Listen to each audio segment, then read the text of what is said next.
নাহিদ ভাইকে অ্যারেস্ট করতে হবে, হাসনাত ভাইকে অ্যারেস্ট করতে হবে, আবিদ ভাইকে অ্যারেস্ট করতে হবে, হাসনাত আব্দুল্লাহ ভাইকে অ্যারেস্ট করতে হবে, সাদিক কায়েম ভাইকে অ্যারেস্ট করতে হবে। জুলাই গণ অভ্যুত্থানে যারা পুলিশ মেরেছে তাদেরকে আইনের আওতায় আনতে হবে।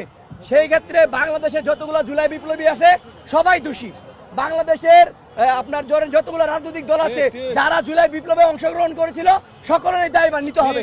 কারণ জুলাই বিপ্লব শুধু মাত্র বৈষম্যবিরোধী ছাত্র আন্দোলন ছিল না, জুলাই গণ অভ্যুত্থান ছিল সকল দলের রাজনৈতিক দলের লোকজনের, সাধারণ মানুষের, খেটে খাওয়া মানুষের, রিক্সাওয়ালা মানুষের, শ্রমজীবী মানুষের, যারা 17 বছর বিভিন্নভাবে কারাবরণ করেছে, নির্যাতনের শিকার হয়েছে, হত্যার শিকার হয়েছে, হুমকি শিকার হয়েছে, গুমের শিকার হয়েছে, তারা সবাই কিন্তু জুলাই গণ অভ্যুত্থানে অংশগ্রহণ করেছে।